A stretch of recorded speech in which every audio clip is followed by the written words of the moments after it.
자, 화면에서도 보셨습니다만 김영삼 전 대통령의 유해를 실은 운구 차량이 지금 국회의사당을 빠져나가고 있는 모습 저희가 보여드렸습니다. 잠시 뒤면은 이제 상도동 사저에 도착을 해서 10분 동안 마지막 길로 김영삼 전 대통령이 자신의 집을 둘러보게 되는 것이죠.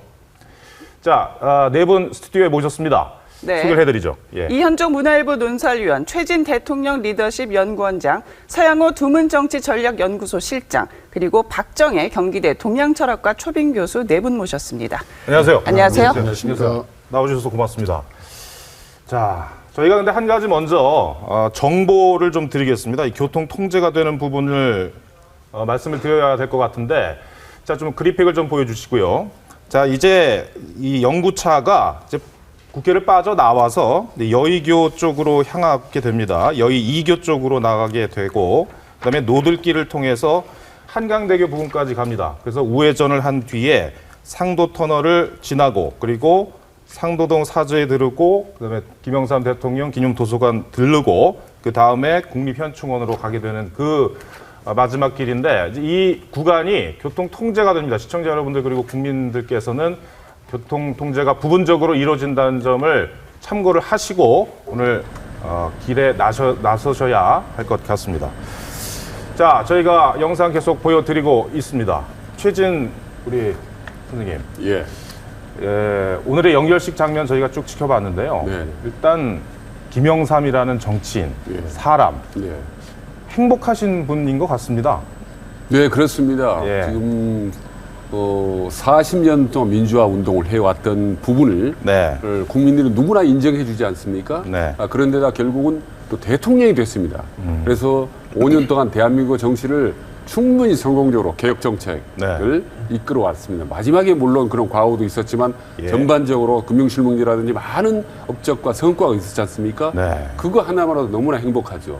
거기다가 마지막 가시는 길목에 지금 보십시오. 모든 종편들이 그분을 추도하고 또 긍정적인 부분들을 다시 재조명하고 있고 네.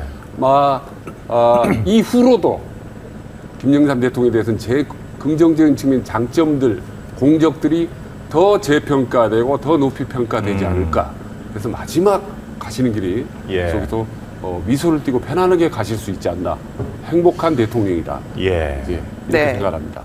이현종 논설위원님은 이 연결식에서 어떠한 장면이 가장 인상적이셨습니까? 저는 이제 이 연결식에 쭉 서울대 병원부터 오시는 걸 쭉 보면서 예전에 이제 본인이 계셨던 여러 가지 당사 건물 비슷하게 옆에서 뭐 또 예전 국회 처음에 민의원 되셨을 때 서울시청 청사 거기를 쭉 오시는 모습 보면서 우리나라 민주화 역사 이제 한 페이지가 넘어가는구나라는 걸 느꼈습니다. 특히 이제 6년 전 김대중 대통령이 돌아가시면서 이제 또 이번에 김영삼 대통령이 돌아가시면서 양김으로 대표되는 우리나라 민주화 역사가 이제 한 페이지를 접고 이제 새로운 시대로 접어가는 것이 아닌가. 이제 그 바로 상도동 동교동계 바로 그 후손들이 이제는 또다시 지금 김무성 대표가 상도동계의 적지 아니겠습니까? 다시금 대권 도전을 뭐 하려고 하고 있고 이렇게 본다면 이제는 새로운 정치의 시대. 즉 김영삼 대통령이 돌아가시면서 했던 화합과 통합의 어떤 그런 새로운 정책 비전들이 좀 새롭게 나타나는 것이 아닌가라는 그런 기대를 해봅니다. 네. 말씀하셨던 김무성 새누리당 대표는 오늘 안장식에 조문객 대표로도 참석을 하죠. 자, 그리고 근데 저희가 연결식에서 서양호 실장님, 연결식에서 그 자녀분들 있지 않습니까? 근데 자녀분들 중에 이제 선글라스를 끼고 나온 은철 씨가 참 궁금했었는데 오늘 참석을 했더라고요. 네, 저희도 정치 후계자였던 그 현철 씨에 대해서는 언론이나 미디어를 통해서 또 선거 출마할 때 자주 뵀는데 그 외의 자녀들에 대해서 딸들과 그다음에 그 은철 씨에 대해서는 베일을 감췄었는데 오늘 이번에 그 김영삼 대통령 자녀가 이남 삼녀였다라는 것을 아신 분도 이번에 아신 분도 많으셨을 것 같아요. 네네. 그래서 아무래도 김영삼 대통령 개인적 사생활보다는 그 정치인으로서 민주화 역정과 그 문민 개혁 이런 부분들이 부각되다 보니 자녀 문제나 이런 문제에 대해서 크게 다른 사람들에게 세인에게 많이 알려지지 않은 것 같습니다. 상대적으로. 네. 은철 씨의 경우에는 사실 이제 그 결혼식 할 때가 바로 이제 김영삼 대통령이 가택연금돼 있을 때 결혼식을 했었거든요. 그래서 이제 결국 김영삼 대통령이 이제 못 가는 그런 상황이었는데 당시에 경찰에서 그런 결혼식만 갈 수 있도록 해주겠다. 이렇게 했는데도 불구하고 이거는 나를 농락하는 것이다. 왜냐하면 내가 가택연금 돼 있는데 예. 결혼식만 가게 되면 다른 사람들이 다들 뭐 그냥 가택 풀린 거 아니라고 인식하겠다. 해서 결국 이제 결혼식에 참석하지 않았습니다. 결국 그래서 이제 은철 씨가 아버지도 없이 결혼식에 하게 되고 그 다음에 얼마 안 있다가 바로 미국으로 가셔서 지금까지 일화가 계시다가 있었군요. 지금 또 몸도 조금 안 좋으시다 그래요. 예. 오늘 아마 아버님 장례식 기에서 모신 것 같습니다. 네, 그 장남 아들이- 은철 씨도 은철 씨지만 이 차남 현철 씨도 이 아버지를 떠나보내는 심정이 남다를 것 같습니다. 그렇습니다. 예. 사실 뭐 분신이라고 할 수가 있죠. 사실 예. 김현철 씨는 사실 김영삼 대통령의 1급 참모였습니다. 일급 아들이 참모요. 이전에 사실 김영삼 대통령을 만드는데 좀 상당한 공신이었고 또 소통령이라고 그렇죠. 뭐 불렸잖아요. 소통에 불렸지만 사실은 그 전략적인 면들을 다 조언했었죠. 예. 그렇기 때문에 또 물론 또 이제 그런 아버님을 대통령 만들었습니다만은 또 아버지를 또 불행하게 했던 예. 그런 어떤 당사자이기 때문에 오늘 유달리 많은 슬픈 모습 보이는 것 자체가 보면 여러 가지 애틋한 모습들이 많이 지나갔을 것 같습니다. 본인의 어떤 그렇죠. 구속과 사면 문제, 결국 어머님이 편찮으시게 된 것도 결국 본인의 어떤 구속이나 사면 때문에 사실 마음을 많이 상하셨거든요. 예. 그런 것 때문에 한다면 김현철 씨가 느끼는 감정은 또 아주 특별한 감정이라고 할 수가 있겠습니다. 예.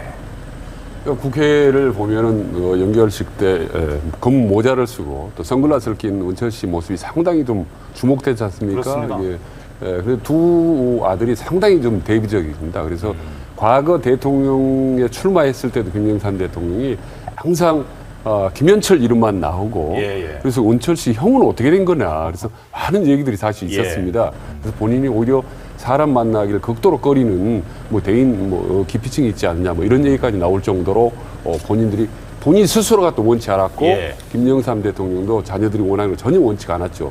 다만 이제 김영삼 둘째 아들이 이제 현철 씨만 상당히 어머니를 닮았어요. 성격이 아버지를 닮지 않았습니다. 예. 그래서 아주 조용하고 차분하고 용의주의하고 기획력이 뛰어납니다. 그래서 사람들은 자칫 오해하고 있는 게 대통령이 아들이기 때문에 이 정치에 많이 개입하고 한 거 아니냐는데 예. 아들로서가 아니라 최고 1급 참모입니다. 저도 많이 겪어보고 기자들 예. 취재를 해보면요. 예. 아예 분석을 하고 사람들을 모아서 비선 라인을 모아서 기획 보고서를 하고 그다음 금융실명제랑 전격적인 기획 전략 작전을 짜는 게 뛰어난 그 능력을 가지고 있거든요. 그래서 아들이라서가 아니라 아주 믿고 의지할 수 있는 그런 참모로서 중용을 했던 거죠. 예.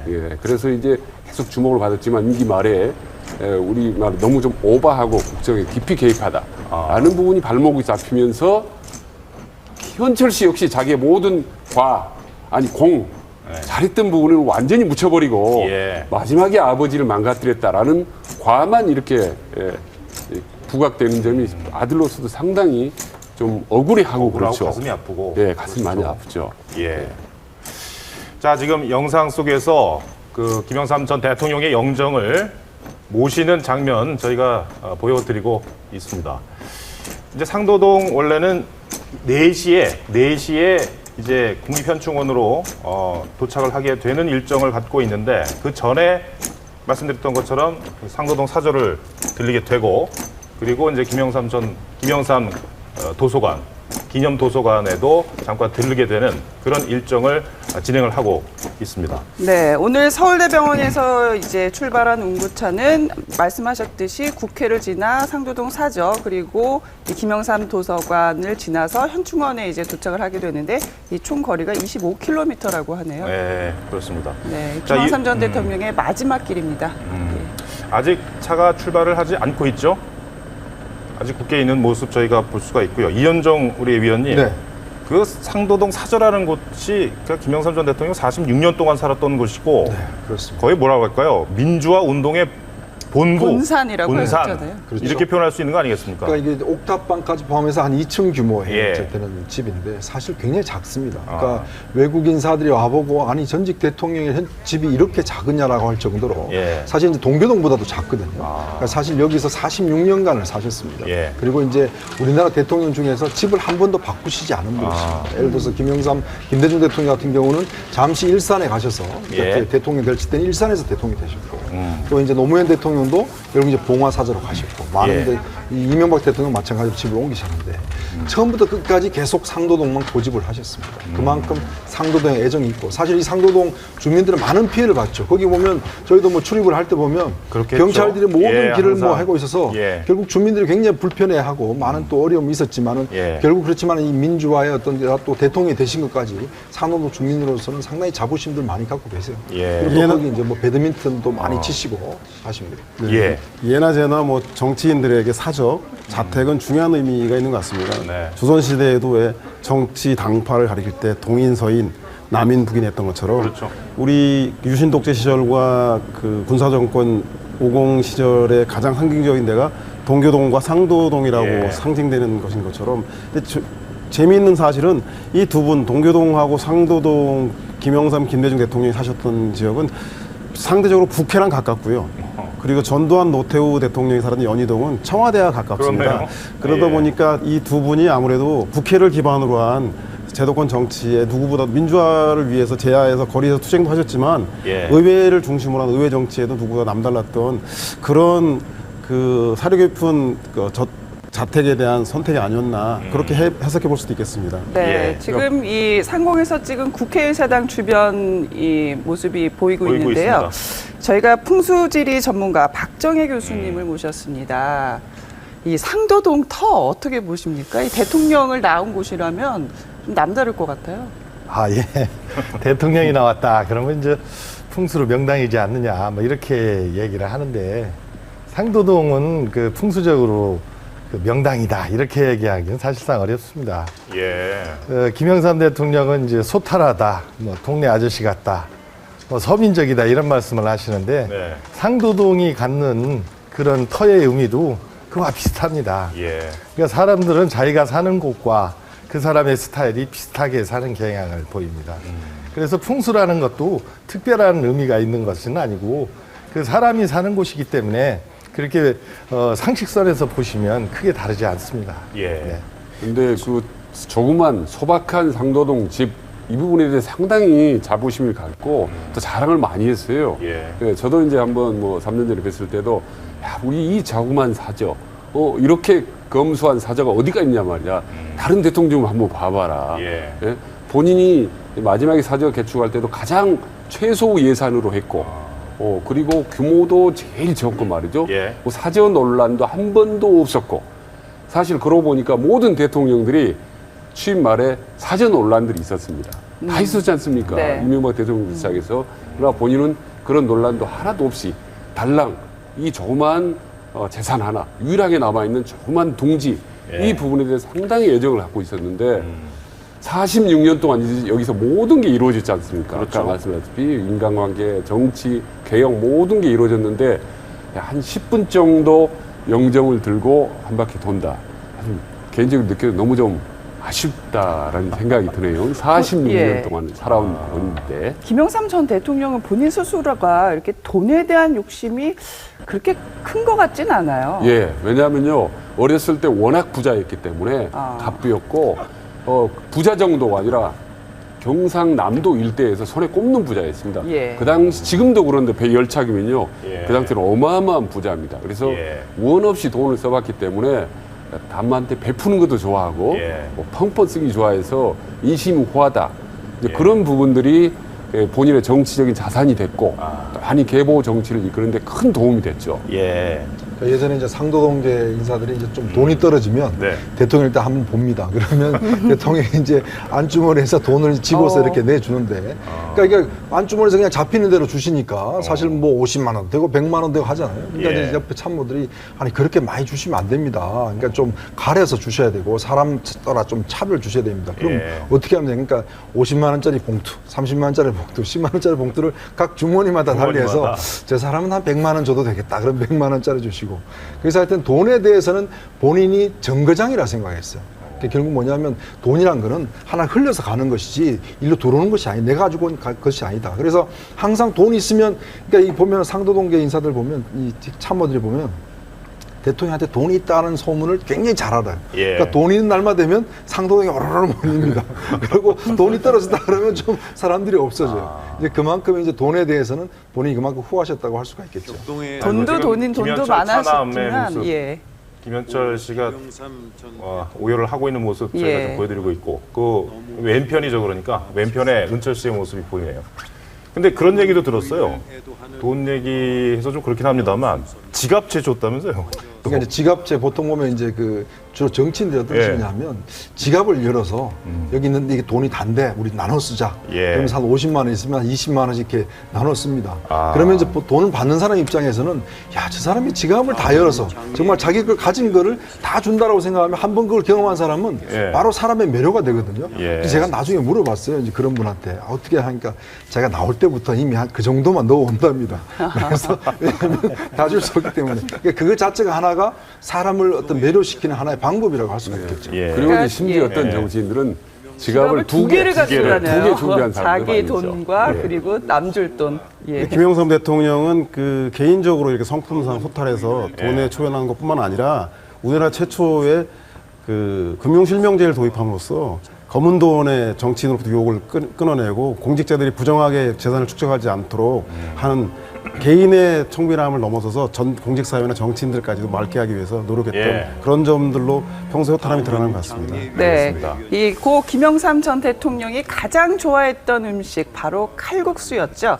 김 전 대통령이 이 단골 칼국수집 주인을 저희가 전화로 연결했습니다. 임동열 대표님 전화 연결돼 있습니까? 예, 안녕하세요. 지금 전화 받고 있습니다. 아이고. 네. 이 김 전 대통령이 단골이라고 하셨는데 언제부터 이렇게 찾아오셨어요? 대통령님께서는 1980년대 후반 90년대 초에 다녀가셨습니다. 예. 처음에 오신 거는 예. 그리고 근데 오셔서 그러면은 그러니까 뭘 잘 드셨습니까? 지금 뭐 말씀대로 참 대통령님께서는 그 서민적이고 하셔서 이제 칼국수를 참 즐겨 드셨었습니다. 칼국수 역시 그래서 칼국수를. 항상 예, 칼국수를 아주 좋아하셨습니다. 예. 수육은 좀 비싼데 수육은 안 시키셨나요? 왜요? 수육도 이렇게 삶은 고기라서 역시 건강을 제일 우선 생각하셨는지 항시 그 수육하고 또 국수하고 이렇게 같이 드셨었습니다. 임동열 대표님 지금 김영삼 전 대통령 연결식 그리고 안장식이 진행이 되는데요. 정말 예, 예. 감회가 정말 남다르실 것 같습니다. 정말 그 아쉽고 안타깝고 참 애통한 마음입니다, 지금. 네.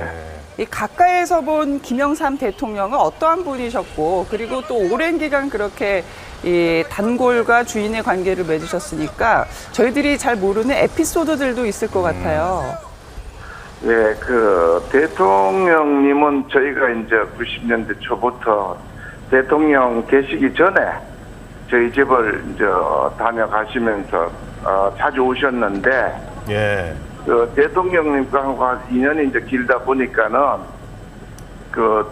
즐겨 드시던 건 우선 가족들하고 항상 오셔가지고 오셨기 때문에 항상 강직하고 단호함보다는 아주 따뜻하고 정이 많으신 이런 대통령님으로 제가 기억하고 있습니다. 그리고 뭐 에피소드로 하면은 저희 이 소정을 만드신 저희 모친께서 대통령님하고 가깝게 이렇게 뭐 말씀도 나누고 하는데 오직하면 저희 어머님께서 예. 그 대통령님 좋아하신 칼국수를 열심히 훈장 하나 주셔야 안 됩니까? 이런 말씀도 한번 있은 적이 있습니다. 훈장이요? 칼국수 예, 훈장이네요. 예. 예, 칼국수 훈장 받고 싶다고 한 말씀하신 적도 있습니다. 그러니까 이제 김영삼 전 대통령이 대표님 어머니께 칼국수 맛있게 잘 먹었다고 하니까 어머니께서 그러면 훈장 하나 주셔야 되는 거 아니냐? 예, 그런 말씀하셨다는 거죠. 그럼 참 얘기도 아이고. 있었어요. 예. 저희도 깜짝 놀랐었는데 그 21일 새벽 0시 22분에 서거했다는 소식이 전해졌거든요. 근데 우리 대표님도 이제 깨셔서 이제 들으셨을 것 같은데, 아이고 기분이 어떠셨습니까? 저는 항상 그 대통령님이 뵀을 때는 항상 건강하셨기 때문에 저는 참 그 아침에 접했을 때는 굉장히 건강한데 한동안 안 오셨는데 이래서 못 오셨구나 하는 그런 느낌을 참 받았어요. 그래서 이렇게 갑자기 일이 이렇게 생겼으면 참 진작에 좀 더 한번 찾아뵙고도 싶었던 이런 마음이 있었습니다. 예, 그러셨군요. 네, 임 대표님 오늘 말씀 잘 들었습니다. 예, 예. 고맙습니다. 감사합니다. 칼국수 예. 얘기가 나왔습니다. 요즘에 식당에 가면 칼국수 양이 좀 상당히 많지 않습니까? 많죠. 많아서 남기기도 하고 그러는데 그때 김영삼 대통령 청와대에는 양이 적습니다. 청와대에서 나온 네, 청와대에서 칼국수는 나오는 양이요. 예, 저는 이제 그때 주립 기자였는데 아하. 그 춘추관에서도 일주일에 한 번씩 이제 나오고 언제든지 수시로 이제 주문하면 나올 수가 있는데 예. 양이 작아요. 그래서 힘들게 저희들 뭐 취재하고 일하고 예. 그 양으로는 부족하기 때문에 또 군것질 또 따로 하게 되고 그런데 아까 이제 수육 말씀하셨는데 예. 기본적으로 고기를 잘 안 좋아하십니다. 김영삼 대통령이. 그래서 일주일에 한 번 정도 고기를 먹고 대부분은 주로 생선을 먹습니다. 생선, 본인이 이제 바닷가 예. 출신이기 때문에 생선 중에서도 특히 이제 생선 머리나 내장을 좋아하거든요. 맛있는 그래서 살구이 같은 거 안 부위만 먹습니다. 좋아하시네요. 예. 사실 거기가 가장 맛있는 부위잖아요. 예, 그런데 그게 사실 아는 사람 아는 거죠. 네. 바닷가 출신이기 때문에. 네. 그래서 지금 과거에 미국에 정상회담을 갔을 때도 교포 식당에 각별히 얘기를 해서 예. 생선, 그중에 특히 머리하고 내장은 각별히 요리를 챙겨놔라. 이렇게까지 얘기할 정도로. 근데 우연히 주방장이 그 준비를 못했어요. 미국에서는 다 버리지 않습니까? 예. 네, 그래서 식당에 와가지고 그 주방장이 정말 죄송합니다. 이게 생선 내장님하고 머리님을 미처 준비 못했습니다. 이렇게 얘기해서 아주 김영삼 대통령이 배꼽을 잡고 웃었다는 얘기를 예. 당시에 있었던 사람이 전해주더라고요. 재미있는 또 그런 음식과 관련된 일화가 있네요. 네. 그 묘자리 얘기도 좀 해보겠습니다. 우리 박정희 교수님. 예. 그러니까 거기에 그러니까 현충원 그 묘역 묘지 터는 보니까요 국립묘지 설치 및 운영에 관한 법률에 근거해서 하는 거더라고요. 예. 근데 264제곱미터 80평 규모 이제 공이 이제 그런데 근데 이 자리가 그렇게 명당 자리라고 하던데 예. 맞습니까? 예, 뭐 지금 저도 가보고 또 우리 그곳을 가봤던 우리 풍수하는 사람들 전체적인 대체적인 의견이 상당히 좋은 자리로 보인다 이런 얘기를 하고 있습니다. 예. 지금 돌알이 또 발견이 돼서 예. 또 화제가 되고 있어요. 그러니까 대통령을 상징하는 것이 봉황이잖아요. 예, 예. 그 봉황인데 봉황 알 같은 것이 나와서 돌이긴 합니다만 그래서 또 대명당 자리다 이렇게 해석을 하시는 분도 계시더라고요. 뭐 그렇게 볼 수 있겠죠. 거기 이제 동작동 국묘지가 봉황의 형국이다. 거기 그 장군봉이 이제 봉황 알이다. 그렇게 얘기를 하는데 예. 마침 또 돌이 그런 모양으로 나오니까 이건 뭐 더욱더 그게 확실하다. 이게 또 확증을 가질 수 있는 뭐 예. 그런 근거가 됐겠죠. 우리 이제 풍수하는 분들이 이 땅속은 귀신도 모른다 이런 얘기를 합니다.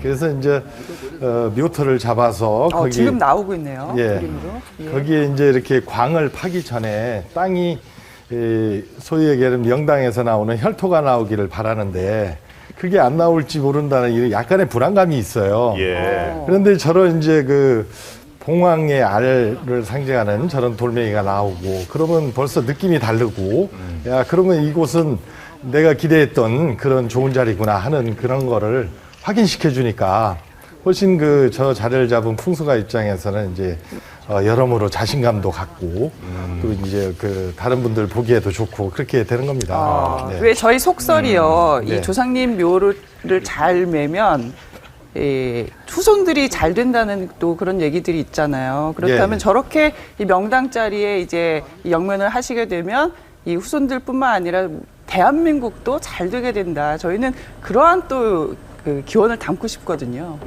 뭐 당연한 말씀이죠. 어쨌든 대통령이라는 분이 개인적으로 보면 가정의 가장일 수 있지만 이 우리나라 전체를 통치하셨던 분이고 그러면 예. 그런 분들은 이걸 개인이라는 차원에서 볼 수도 있고 나라 전체라는 차원에서 볼 수도 있기 때문에 그래서 국립현충원에서도 가능한 가장 좋은 자리를 찾으려고 하는 것이고 예. 그래서 이제 그 후손의 발복도 물론 돼야 되겠지만 예. 우리나라 전체가 같이 발전할 수 있는 그런 방향이 있다면 당연히 그렇게 해야 되는 것이겠죠. 그 김대중 전 대통령 묘자리하고 예. 김영삼 전 대통령 묘자리가 이 지금 저희가 그림에서도 보여드리면 이게 봉황의 날개의 양쪽에 자리 잡는 그런 모양새라고 하던데 예. 저런 것도 의미가 있는 거죠. 당연히 있는 네. 것이죠. 어차피 동작동 국립묘지의 그 그림이 조금 이상하긴 한데요. 예. 원래는 이제 그 박정희 대통령 묘소 뒷산이 봉황의 머리에 해당되는 것이고, 이제 양쪽이 그 날개가 이렇게 자청용 우백호를 형성하고 있고요. 그 아래 해당되는 거는 봉황알은 사실 그 앞에 있는 그 장군봉, 김대중 대통령 뒤에 묘소에 있는 그 봉우리가 아래에 해당되는 겁니다. 예. 그래서 그걸 김대중 대통령은 그 봉황알을 등지고 있는 것이고, 박정희 대통령은 앞에다 놓고 있는 것이고, 또 김영삼 대통령도 이번에 보면은 그걸 또 정면에다 쳐다보고 있는 그런 형국이 돼 있는 겁니다. 그래서 그 어느 특정 대통령의 자리가 좋다 이렇게 얘기할 수는 없고요. 다 봉황알을 함께 공유하고 있는 역시 우리나라를 대통령다운 그런 좋은 자리에 다 모셔지게 된 것 같습니다. 제가 이제 대통령을 아무래도 연구하다 보니까 그 묘소를 좀 여러 번 가봤었습니다. 그래서 저기도 가보셨죠? 예, 물론입니다. 비가 올 때도 가보고 또 눈이 올 때도 한번 쭉 둘러보고 그래서 사람들이 이제 감에 적기도 하고 그랬는데 그 묘소의 모양만 보더라도 그분들의 살아생전의 리더십 좀 비슷하다라는 좀 그런 느낌을 받았거든요. 보면은 이제 이승만 대통령의 묘소를 가보면요. 상당히 길고 넓게 큽니다. 가장. 왜냐하면 클 수밖에 없는 게 프란치스카 여사하고 합장을 했거든요. 그리고 주변에 이제 노송도 있는 게 그분의 과거의 어떤 봉건적인 그런 스타일을 좀 중후하고 이래 옛날식의 그런 분위기가 좀 보이거든요. 근데 박정희 대통령 묘소를 보면 아주 높은 곳에 위치합니다. 그래서 멀리 한강까지 쫙 널리 보일 정도로 그래서 상당히 그 권위적인 그런 모습들이 이제 한눈에 좀 느껴지고요.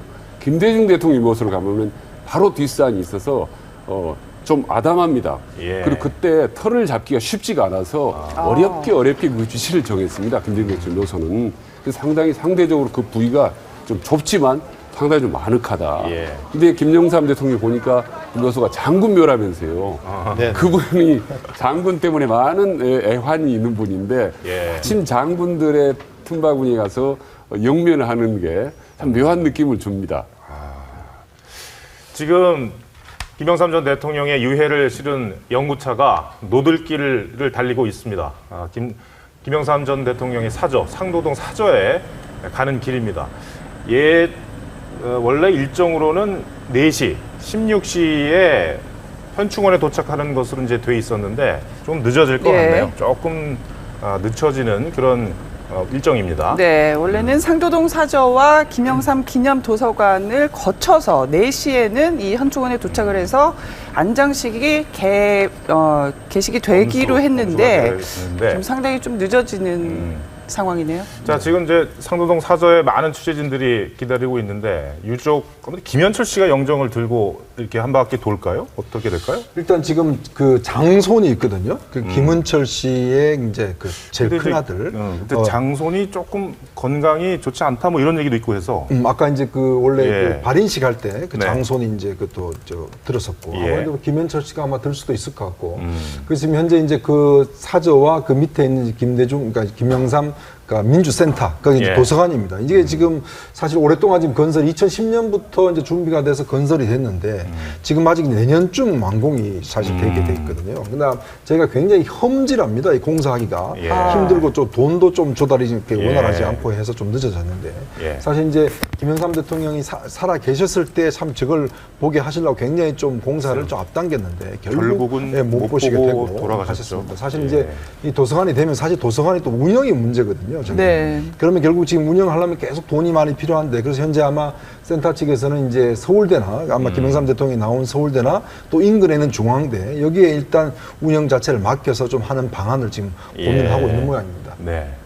지금 연구차가 이제 상도 터널을 지나려고 하는 것 같습니다. 이제 상도 터널을 지나게 되면은 거의 도착을 한 것이죠. 네, 그렇습니다. 바로 예. 터널 지나자마자 그 옆에 올라가면 있습니다. 참 많은 취재진들이 지금 사저에서 김영삼 전 대통령의 마지막 길을 기다리고 있는 모습인데 온 국민들이 지금 지켜보고 있는 그런 상황입니다. 이 상도동은 참, 예. 계실 때 가택연금대에 계셨기 때문에 예. 운동을 못 하시잖아요. 그때는 뭐냐면 등산화를 신고 계속 거기를 빼면 도르셨대요. 안을. 그래서 거기만 잔디가 다 죽어서 없어졌다고 합니다. 그런데 김대중 대통령 같은 경우는 가택연금도 그 김대중 대통령이 좀 몸이 불편하시니까 예. 걸으시지 못하고 대신 꽃을 많이 키우셨어요. 네. 그러니까 계속 물을 주고 꽃을 키우고 이게 이제 취미셨고 김영삼 대통령 거기를 뺑뺑뺑 도시는 게 취미셨고 이제 그런 어떤 취미들이 있습니다. 가택연금이 나온 하나의 풍속도라고 할 수가 있죠. 지금으로서는 사실 상상도 할 수 없는 그런 네, 일이잖아요. 그렇습니다. 당시에 가택의 연금이 된다는 게. 그때 이제 예. 그 가택연금 됐을 때 밖을 못 나가니까 이 소식을 전하는 사람이 필요하잖아요. 근데 아무도 못 들어오니까 당시 옆집에 있었던 10살짜리 이규희 양이라고 있었습니다. 그러니까 그 이제 어린애가 집에 오면 사실 경찰이 막질 않으니까 네. 자주 와서 김영삼 대통령과 자주 놀고 했는데 나중에는 중요한 메신저 역할도 했어요. 예. 그러니까 어떤 소식들을 전할 때 이규희 양을 통해서 이제 전달하기도 하고 그래서 나중에 그분이 이제 책도 썼죠. 꼬마 대장, 뭐 대장 동지, 꼬마 동지 해서 이번에 이제 다시 이 빈소에 오셨더라고요. 나이가 벌써 40이 되셨습니다. 네, 40대 중반이시더라고요. 우리 대셔서 오셨는데 사실 그때 김영삼 대통령이 유일한 말벗이었다고 하더군요. 그렇게 이 김영삼 전 대통령을 가택 연금을 시킨 전두환 전 대통령 예. 어제 드디어 이제 빈소에 찾았어요. 근데 네. 참 두 분이 화해를 한 건지 안 한 건지 애매합니다. 저도 우선 과연 전두환 대통령이 갈까 빈소에 예. 상당히 예. 궁금했고 많은 분들도 예. 그걸 한번 궁금해했습니다. 그래서 가지 않을 거다라고 하는 분들이 많았죠. 워낙 악연이 세기 때문에 그랬는데 통 크게도 갔죠. 그래서 사람들 주목을 받고 야 대단하다. 김영삼 저렇게까지. 전 대통령이 받아들이셨을까요? 그런데 제가 말씀드렸는데 그 부분은 지금 아직도 퀘스천 마크입니다. 그래서 기자들이 물어봤지만 예. 본인 침묵을 붙이지 않습니까? 근데 서로 거의 사형을 선고하지 않습니까? 예. 전두환 대통령 사형 선고를 받았고 김영삼 대통령 죽을 뻔했기 때문에 서로 죽이려고 했었던 그 기나긴 악연, 아주 심한 악연이 있기 때문에 이걸 단순히 돌아가셨다고 해서 그것만으로 확 받아들이기에는 좀 쉽지 않았던 모양입니다. 그래도 서거하시기 전에 화합하고 통합을 네. 강조를 하셨다고 했으니까 네. 뭐 받아들이시지 않았을까 그런 생각도 듭니다. 그런데 우리 서양호 실장님, 네. 그 가택연금이라는 거 참 지금은 정말 말했던 것처럼 상상할 수도 없는 이 공권력이 마음에 안 든다고 어떤 사람을 집에서 못 나오게 막는 그런 엄혹한 시절. 야, 그 시절에 이 참 민주화 투쟁을 했던 분이라는 거죠. 이것은 정말 대단한 거 아닙니까? 그렇죠. 네. 지금 대명천지 세상에서는 뭐 우리 자라나는 20, 30대들은 상상도 하지 못할 텐데 그 당시 유신 독재 시절이나 군사 정권이 그 무력으로 쿠데타에 의해서 정권을 탈취한 예. 백주대낮에 탱크로 그 광화문에 진주에서 예. 권력을 찬탈한 역사를 아는 그 시대를 살았던 사람들은 당시에 그 대통령에 대한 비판조차도 술자리에서 하면 막걸리 국가보안법이라 해서 잡혀가는 시절이었고요. 대학교 내에서는 잡혀가서 맞던 시절인 거죠. 맞고 고문당하고 당하고. 배우를 대라 네 데모하는데 김대중이 있냐 김영삼이 있냐라고 캐묻되고 학생들도 대학 내에서 집회하지 못해서 집회 시간을 조금이라도 연장하기 위해서 밧줄을 타고 내려오면서 밧줄에 매달려서 구호를 몇 개 외치면 경찰들이 잡으러 올 때까지 시간을 벌 수 있기 때문에 그렇게 하는 거고 정치인들은 예우를 해서 그나마 가택에 연금하는 형태인데 독재 시절에는 비일비했죠. 반대자들에 대해서 납치하고 고문하고 김대중 대통령은 잘 아시다시피 일본에서 납치돼서 현해탄에 수장될 뻔했던 그 당시에 중앙정보부의 공작 정치가 드러나기도 했었고요. 예. 그래서 아마도 이 문제가 해결되는 때까지 그 우리 국민들의 민주화 운동 87년 6월항쟁과 함께 그 앞장섰던 그 김영삼 대통령, 김대중 대통령 등 민주인사들의 많은 고초와 노력도 있었기 때문에 가능했던 것 같습니다. 그렇습니다. 그러니까 83년도에 이제 김영삼 대통령이 5.18 3주년을 기념해서 단식 투쟁을 하시게 됩니다. 23일 동안. 예. 네. 근데 당시에는 이제 언론이 통제가 됐기 때문에 보도를 못 했거든요. 그러니까 그 단식한다는 사실 자체도 이제 몰랐습니다.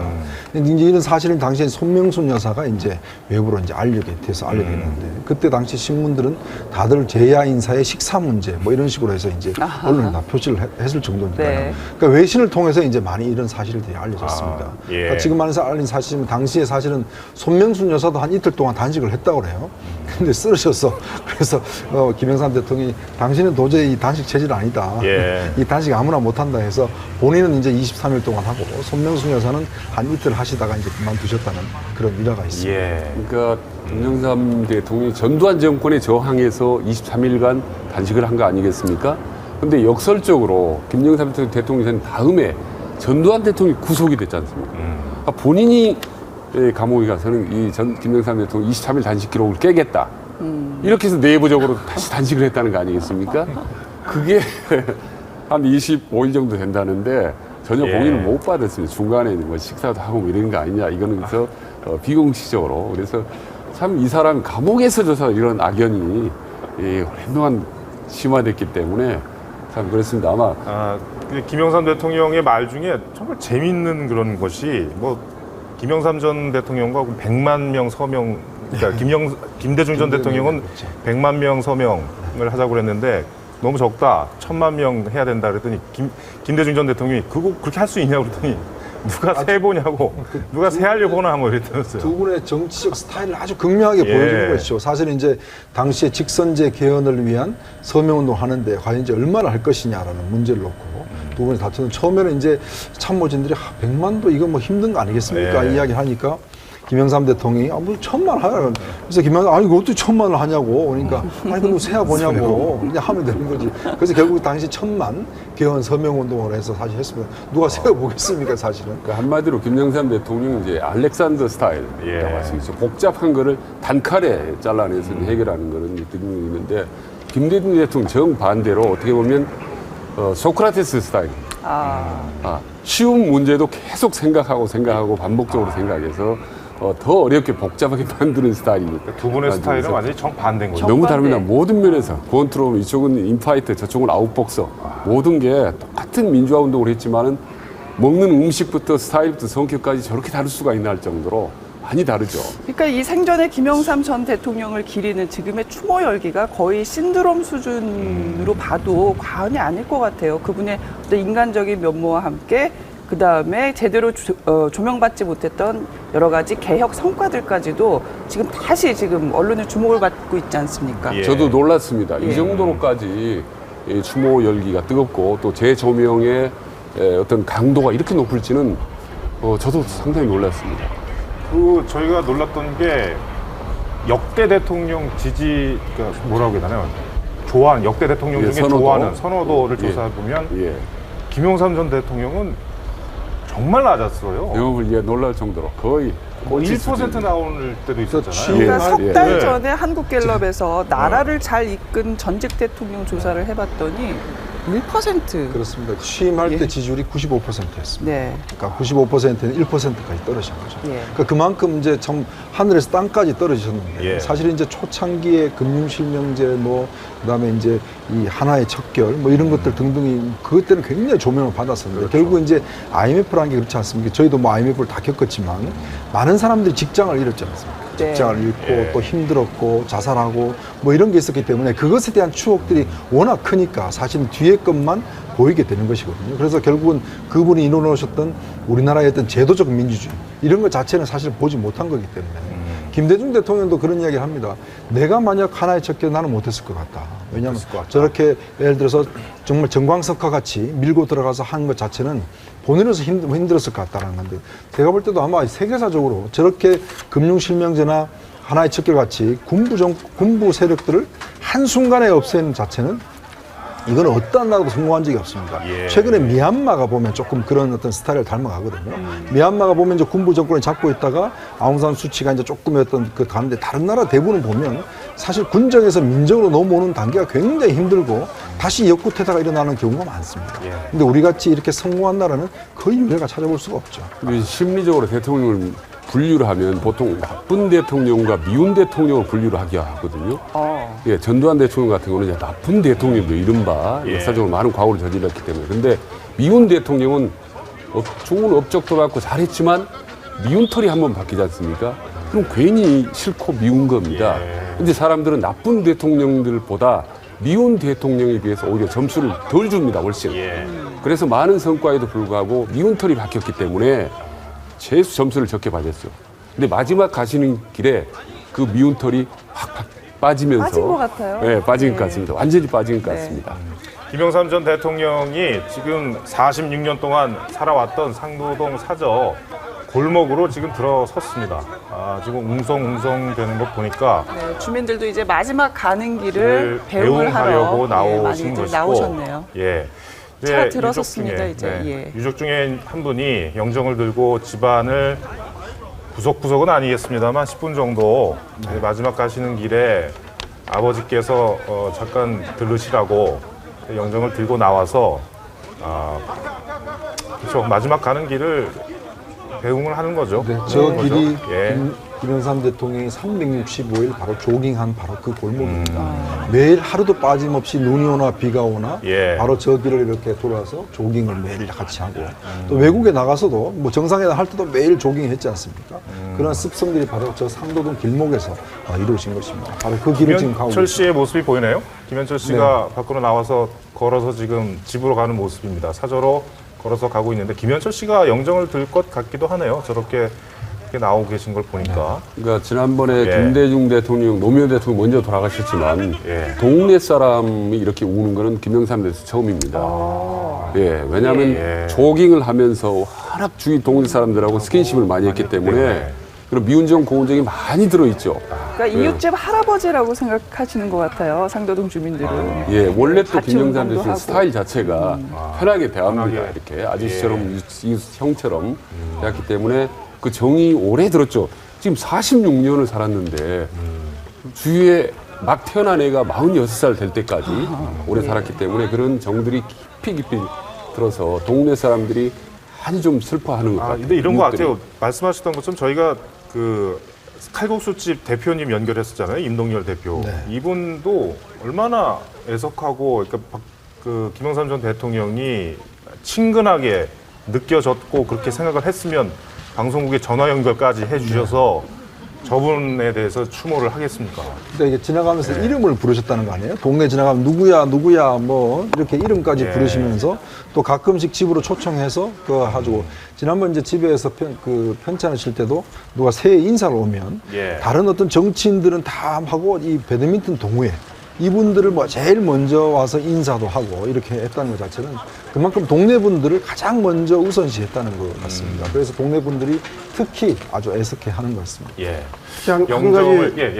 한 가지 아쉬운 것은 저렇게 비좁은 골목길에 주민들이 많이 나오셔서 평소에 사랑했던 김영삼 전 대통령을 보내는데 그리고 그분이 매번 말씀하실 때마다 위대한 국민 여러분, 문민정부, 항상 국민을 앞세우는 그리고 국민과 누구보다도 친한 국민들의 많은 웃음을 주신 분인데도 불구하고 오늘 연결식이 일반 국민들의 참여를 하지 못하게 제한했던 것들은 아주 무엇보다 이번이 국가장과 국민장이 통합되어서 처음으로 진행되는 국가장이었는데 남다른 의미가 있는데 문민정부를 만든 분이고 그리고 국민들에게 소탈한 웃음과 친근함을 주었던 우리나라의 민주주의에 대해서 무엇보다 애썼던 지금 영정 사진을 든 사람이 김영삼 전 대통령의 장손인가요? 장본인 것 같습니다. 그러면은 바로 뒤에 김현철 씨가 따라갑니다. 네, 김은철 씨의 아들이네요. 김은철 씨. 예, 김현철 씨가 바로 아들이. 뒤에 아들이 그리고 김현철 바로 씨의 뒤에서는 장손. 차남 김현철 씨가 따라가고 있고요. 예. 그러니까 김영삼 전 대통령의 손자가 영정을 들고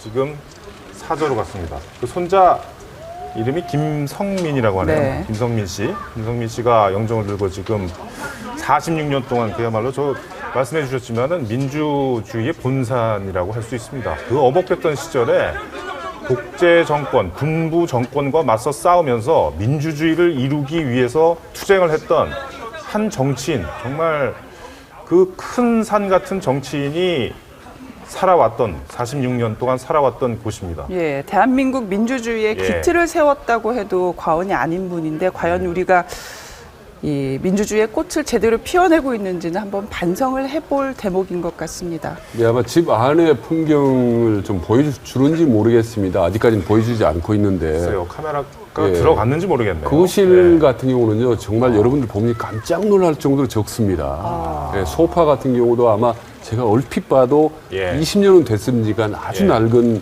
그런 소파 있고, 그 좁은 거실에 붓글씨, 이렇게 액자가 한 5개 정도 붙어 있습니다. 군데군데. 예, 그래서, 야, 저렇게 검소하구나.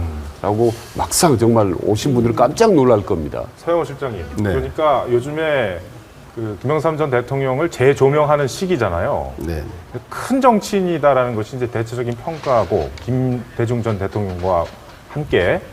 근데 지금 현재 지금 대한민국의 정치인들은 마치 좀 저분이 정말 거산 정치인이라면 지금 정치인들은 꼬마 정치인 같다는 그런 느낌. 왜 이렇게 정치를 좀 통 크게 못하실까? 이렇게 좀 비교가 되는 측면도 좀 있습니다. 네, 그렇습니다. 그 김영삼 전 대통령에 대한 그 추모 열기가 심상치가 않고요. 많은 국민들이 애도하고 있고 또 언론과 정치인들조차도 새롭게 조명하고 있고 특히 정치인들은 조문 정치를 통해서 스스로 상주를 자임하면서까지 앞다투어 YS 업적을 계승하겠다고 하는 형국이죠. 이것은 역설적이게도 지금 우리 사회자께서 말씀하신 대로 현 정치에 대한 불신, 정치권 전체에 대한 불신이 과거 정치에 대한 향수로 드러나는 게 아닌가. 그렇죠. 예, 그래서 무엇보다도 김영삼, 김대중 그 예전의 정치인들이 그 개파 정치라던가 지역주의 문제라던가 이런 그 안 좋은 모습들도 남겼지만 그 리더십에 대한 문제, 그 유신 독재와 군사 독재 정권과 맞서서 자기 몸을 던지는 이런 리더십, 확고한 리더십을 가지고 어려울 때 국난을 타개했던 모습들을 현 정치인에서는 잔수들, 잔기수들로 많이 보이는데 이렇게 그 확고한 리더십을 가지고 국가의 위기 상황이나 민주주의 위기 상황을 타개하는 그러한 모습들은 현 정치인에게 보이지 않기 때문에 김영삼 대통령에 대한 추모 열기가 정치권뿐만 아니라 국민들 사이에서도 아주 높아지는 게 아닌가. 현 정치에 대한 어쩌면 국민들의 역설적인 추모가 아닌가 싶기도 합니다. 김영삼 대통령이 지금 사저를 둘러봤습니다. 마지막으로 자신의 집을 한번 둘러보고 막 대문 밖으로 나왔네요. 네, 이제는 이제 김영삼 기념도서관으로 가게 되는 차례죠. 자, 거기서는 이제 내리지는 않고 예. 영정이 김영삼 전 대통령이 내리시지는 않고 그냥 차량 안에서 이렇게 보시는 거죠. 생전에 참 보셨으면은 좋았을 텐데 결국은 못 보시고 하늘나라로 가시게 됐습니다. 지금 거제 사저에는 거제도 사저에는 그것도 이제 기념관으로 돼 있고 네. 지금 여기 이제 상도동 밑에 여기 상도동 민주센터로 해서 이제 기념 도서관화 돼 있고 사실 이제 우리 전직 대통령들께서 이렇게 이제 돌아가시고 난 다음에 그분들의 삶의 업적이나 이런 것들을 좀 기념할 수 있는 그런 것들이 사실 좀 필요합니다. 예를 들어서 미국 대통령도 마찬가지로 퇴임하게 되면 다 자신들의 어떤 도서관을 만들지 않습니까? 그 자체는 보면 결국 거기 가서 후세들이 배우고 리더십을 좀 배우자고 이제 그런 차원이거든요. 근데 보면 이제 김대중 센터 같은 경우도 보면 이제 연세대학교에서 이제 지금 위탁해서 운영을 하고 있고 이건 이제 요번에 이제 김영삼 센터 같은 경우도 아직 대학은 정해지지 않았습니다만 결국 대학 쪽에서 아마 운영을 할 가능성이 큰데 좀 이런 것들을 좀 체계화하고 학문화하는 저는 그런 과정이 필요하다고 봅니다. 정치학이라는 게 아무리 교과서적으로 이야기해봤자 저런 분들의 정치의 어떤 것들을 가르치면 오히려 더 제가 볼 때는 현실감 있고 실감 나거든요. 정치론이 뭐가 필요하겠습니까? 결국 저분들이 하셨던 것 자체가 보면 현실에 응용하게 되면 충분히 효과를 볼 수가 있거든요. 그런 측면을 본다면 좀 더 저런 것들을 좀 체계화하는 작업들이 저는 뒤따라야 된다고 봅니다. 네. 사저에서 김영삼 기념도서관은 한 500m 정도밖에 안 떨어져 있다고 합니다. 그러니까 거쳐서 가는 거죠. 거쳐서 이제 보고 그 다음에 이제 현충원으로 가게 됩니다. 일정보다는 조금 늦어지고 있습니다. 기념도서관에서는 그러니까 YS를 좀 학술적으로 조명할 수 있는 그런 공간이 될 것 같은데 사실 지금 추모 열기와 함께 예전에 그 옛날 정치에 대한 또 향수도 일어나고 있잖아요. 그렇죠. 자, 보스들이 보여줬던 통 큰 정치. 하지만 분명한 것은 거기에도 어두운 유산들이 있다는 점이죠. 뭐 어떤 부정적 유산들이 많습니다. 지금 특히 이제 지역의 문제, 지역 정서의 어떤 악화의 문제 자체는 뭐 삼김시 정치가 낳은 가장 큰 폐해라고 할 수가 있겠죠. 그리고 이제 개파 정치도 보면 결국 뭐 그 시대에는 어떤 필요한 측면들이 있을 겁니다. 근데 저는 또 하나 이제 긍정적인 측면을 본다면 특히 김영삼 대통령 같은 경우는 많은 인재들을 사실 발굴을 했습니다. 그러니까 지금의 어떤 정치의 주역들, 이 보면 대부분 김영삼 퀴즈들이거든요. 지금 손학규 대표를 비롯해서 김무성 대표를 비롯해서. 그러니까 김영삼 대통령이 이제 그런 철학을 가지고 있었던 것 같아요. 결국 머리는 빌릴 수 없다, 빌릴 수 있다. 즉 내가 부족한 부분들은 많은 인재들을 빌릴 수 있다. 특히 그 이제 저는 특징적인 게 뭐냐면 당시 이재호, 김문수, 이우재 이런 분들 보면 많이 좌파였거든요. 민중당 출신이거든요. 그러니까 뭐 좌와 우를 가릴 것 없이 정말 저 사람이 정치적으로 성장 가능성이 있다 싶으면 그 사람 만나서 청와대를 불러서 자네 한번 정치해보라. 그렇게 하면서 기회를 줬던 것들. 저는 그게 가장 이 전질적인 정치인들이 필요한 것이 아닌가 봅니다. 지금 사실 우리 정치인들 보면 이 새로운 어떤 물갈이라고 이야기를 많이 하지만 새로운 어떤 신진 인사들이 새롭게 수혈될 수 있는 길들이 사실 많이 없거든요. 저는 보수가 없기 때문에 하겠지만 저는 그런 것들이 참 아쉬운 측면을 할 수가 있겠습니다. 이제 방금 많이 소평가된 부분도 있지만 과대평가된 부분도 사실 바로잡아야 된다고 봅니다. 근데 3당 합당이라는 부분이 의외로 사실은 미화된 측면이 사실은 없지가 않습니다. 예, 그렇죠. 민주화를 평생 해왔던 개혁 세력이 어떻게 보면 5, 6경의 노태우 정권 그리고 30의 뿌리를 두고 있는 JP와 합쳐졌다는 것은 역사적 평가에 상당히 중요한 의미가 있습니다. 그리고 그 부분을 가장 걱정을 했고 두려워했죠. 김영삼 대통령.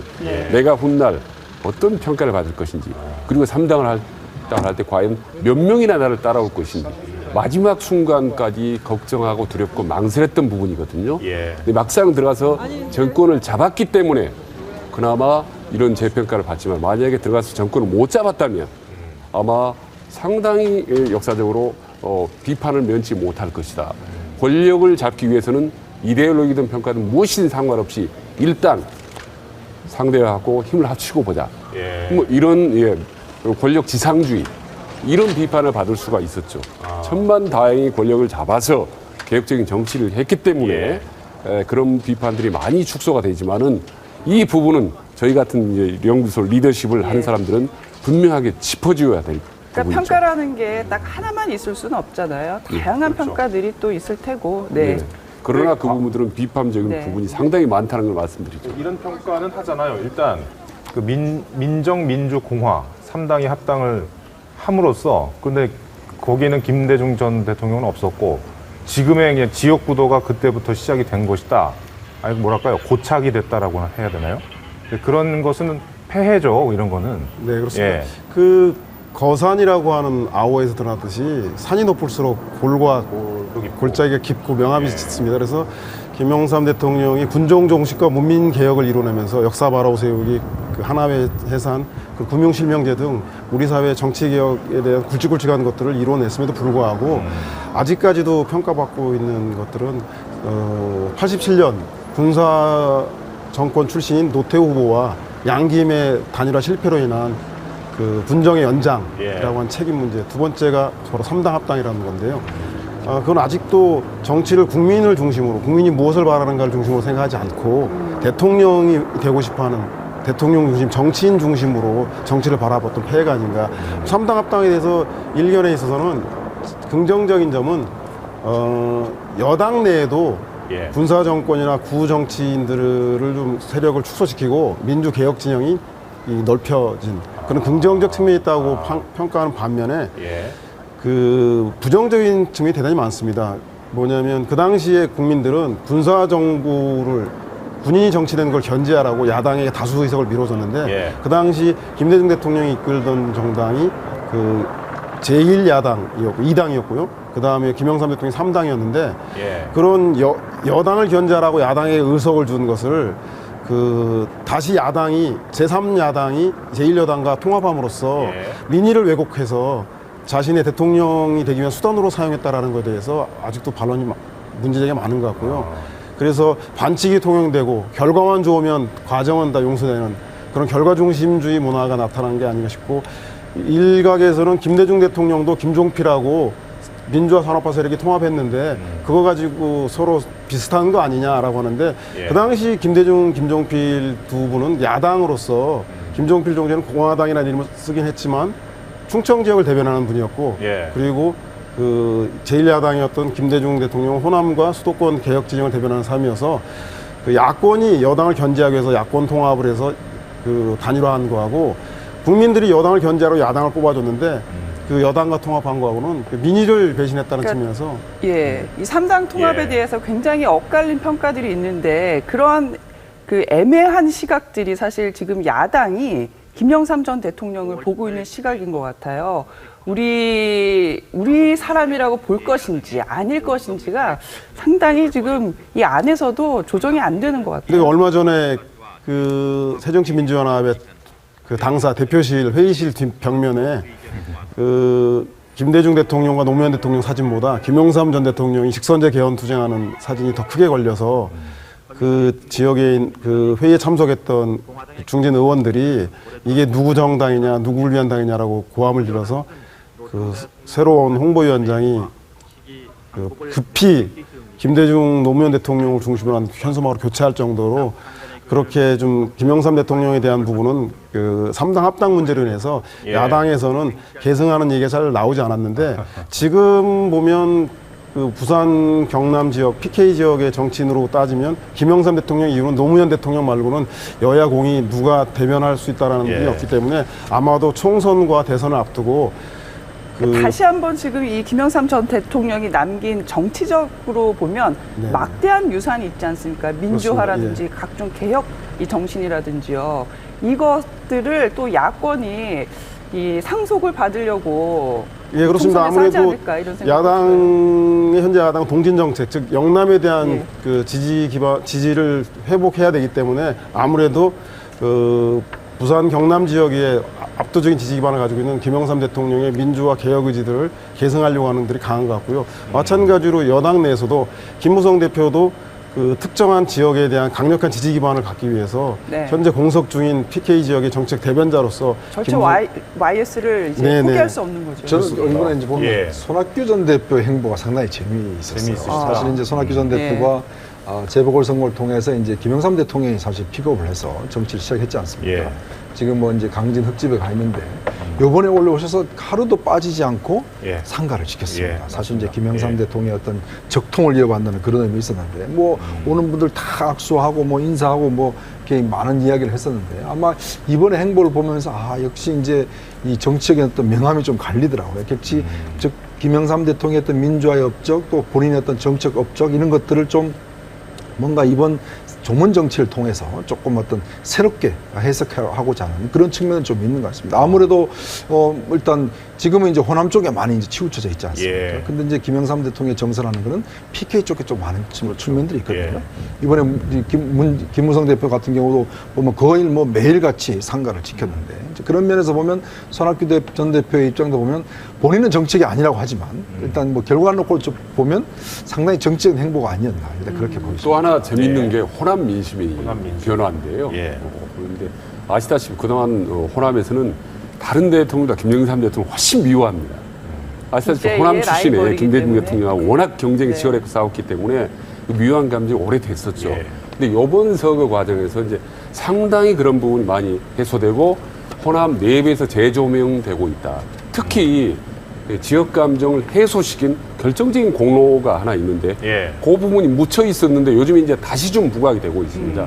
아시다시피 5.18을 민주화 운동을 법제화하고 그다음에 그 공헌을 성역화하고 이 모든 작업이 김영삼 정부 때 다 있었습니다. 그리고 김영삼 대통령이 일생일대 가장 자기가 자랑스럽게 생각하는 23일간의 단식 이게 바로 5.18 민주화 운동 3주기에 이르러졌거든요.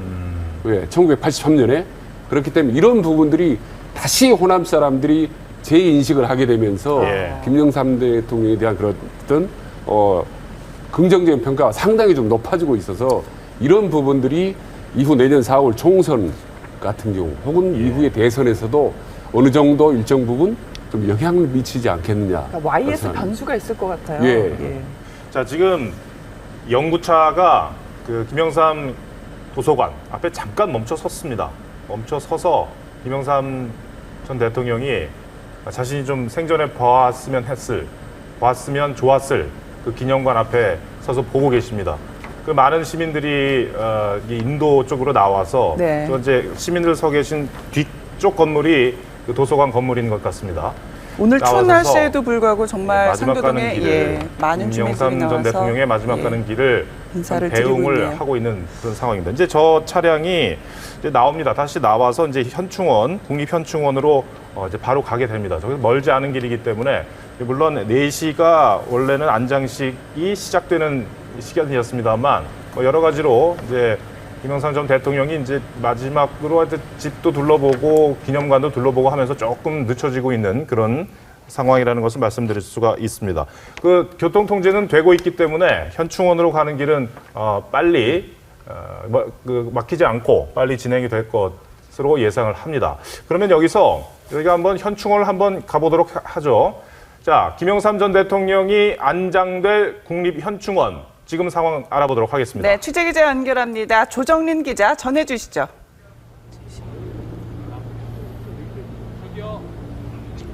네, 이곳 현충원에서 잠시 뒤 김영삼 전 대통령의 안장식이 엄수됩니다. 운구차는 조금 전 들른 상도동 사저와 기념도서관을 거친 뒤 이곳 현충원을 향하게 됐는데요. 눈발이 날리고 바람이 세차게 불면서 날씨가 매우 추워졌지만 조문객들은 차분하고 엄숙하게 김 전 대통령의 마지막 길을 배웅할 준비를 모두 마쳤습니다. 운구차는 이곳 현충원 내 안장식이 열리는 충원당 앞에 도착을 하면 군악대의 조항 연주가 고인을 맞이합니다. 250석 규모의 안장식장 맨 앞줄에는 손명순 여사 등 유족 대표들과 김수환, 박관용 전 국회의장 등이 자리합니다. 고인에게 예를 갖춘 뒤 10분 동안 유족과 조문객 대표들의 헌화, 분향이 진행됩니다. 이어 묘소 예정지까지 운구가 이뤄지고 5시가 지나서는 하관이 이뤄질 것으로 보입니다. 김 전 대통령의 묘소는 김대중 전 대통령의 묘소와 300m 떨어진 현충원 장군 제3묘역의 우측 능선으로 지정됐습니다. 평소 친분이 깊었던 고명진 목사가 집도하는 하관 예배와 함께 김 전 대통령은 이별을 고합니다. 이어 흙을 삽으로 뿌리는 허토의식과 조총 발사가 이어지고 진홍곡 연주 속에 마무리됩니다. 최고의 예우를 갖춰 거행되는 안장식은 1시간 10분가량 소요될 예정입니다. 지금까지 국립현충원에서 TV조선 조정린입니다. 자, 상도동 자택에서 현충원까지는 한 4.2km 정도 된다고 합니다. 멀지 않은 길이고 차량으로 10분이면 도착할 수 있는 거리니까 이제 잠시 뒤 10분 뒤 정도 뒤면 안장식이 거행이 되고 엄수가 될 것 같습니다. 자, 저희가 계속 그 장면도 생중계를 통해서 마지막 가시는 길, 김영삼 전 대통령의 마지막 가는 길도 함께 하도록 하겠습니다. 이 김영삼 전 대통령을 통해서 이 삼김 시대, 삼김 정치인들 역시 재평가되고 있는 거 아니겠습니까? 조명이 되고 있는데 역시 이런 것 같아요. 이게 너무나 제왕적인 정치인들이어서 폐해도 물론 많긴 합니다만 아까도 말씀드렸지만 지금의 어떤 좀 자잘자잘한 정치보다는 통 큰 정치로 더 재조명이 되는 것 같다 이런 느낌이 드네요. 한마디로 좀 남자답다 이렇게. 선이 굵다고 예. 할 수가 있겠죠. 그러니까 결국 이제 이 상김 정치를 통해서 배우는 것은 저는 의회주의라고 봅니다. 의회주의. 일단 기본적으로 모든 문제를 의회라는 걸 통해서 문제를 해결하고 했던 것. 예. 그리고 이제 타협과 대화가 있었잖아요. 그러니까 저는 뭐 그 삼김 시대를 쭉 취재를 했습니다만은 당시에는 보면 정말 막 극한 대결, 막 도저히 물러설 것 같지 않는 그런 상황에서도 물밑에서 대화를 하거든요. 그러면 이제 기자들이 잘못 체크하는 게 뭐냐면, 야, 이거는 끝났다. 이제 정말 이거는 뭐 부딪힌다 하는데 그 다음날 들어서면 극적으로 다 타결돼 버려요. 그러니까 항상 물밑 정치가 있는 겁니다. 그러니까 정치라는 게 어떤 이 겉만 보면 되는 것이 아니고 그 안에서 이루어지는 것들을 봐야 되는데, 그래서 저희들이 그때 뭐 선배들한테 항상 이제 그 지적을 당했던 게 뭐냐면, 정치는 절대 겉만 보지 마라. 그 안에서 움직이는 수많은 움직임들이 있기 때문에 그러니까 겉에 현상만 따라가다 보면 완전히 길을 잘못 잡을 수가 있다. 그래서 보면 항상 어려움이 있더라. 뭐 3당 합당도 마찬가지죠. 그래서 서로 막 욕을 하다가도 결국 보면 한순간에 가서 악수를 할 수 있는 그런 사이가 되기도 하고. 근데 지금 보면 사실은 이제 이 삼김 정치가 이어서 지금 이제 여러 가지 뭐 여야 정치를 보면 사실 그런 맛은 없는 것 같아요. 뭔가 보면 이게 싸우는 것도 아니고 뭐 친한 것도 아니고 끝까지 지지부진하게 계속 뭔가 끊어주는 것 없이 이어져가는 이런 싸움들. 이것 때문에 사실 국민들 입장에서 보면 굉장히 더 피곤하거든요. 요즘에는 정말 예측 가능해요. 그렇죠. 뭐 안 하겠다 그러면 안 해요. 여야 영수회담이라든 이런 걸 통해서 뭔가 뭐 네. 극적으로 되는 것도 아니고 네. 만나도 해결되는 것도 예. 없고 안 만나도 해결되는 것도 없고 그러니까 국민들이 정말 답답하신 것이죠. 어떻게 보면 국민들 화병 나는 상황인데요. 최진 소장님. 30시대 예. 정치, 3기면 이제 리더십 부분인데 그때 자주 들었던 용어 단어인데 요즘에는 전혀 안 들리는 단어가 있습니다. 아시다시피 카리스마라는 단어인데 카리스마. 그때는 카리스마적 리더십이 절대적으로 필요합니다. 계보를 이끌어야 되고 네. 그다음에 강력한 군부 독재 정권하고 맞서 싸우려면 지도자가 삼김과 같은 강력한 카리스마가 있어야 되거든요. 예. 그게 없으면 독재 정권에 맞설 수가 없습니다. 배포가 있고 결기가 있어야 그렇죠. 되는 그걸 거잖아요. 버틸 수가 예. 없죠. 그런데 시대가 이제 보이면서 지금은 카리스마가 많이 있으면 안 됩니다. 오히려. 오히려요? 오히려 카리스마나 미끌고 나를 따르라 진두지이기 때문에 이건 지금은 권위주의적으로 리더십을 통합이기 때문에 상당히 거부감이 생기고 오히려 균열이 생길 수가 있거든요. 그래서 조정과 화합의 리더십이 어느 정도 필요합니다. 다만 카리스마가 없어도 너무 없다.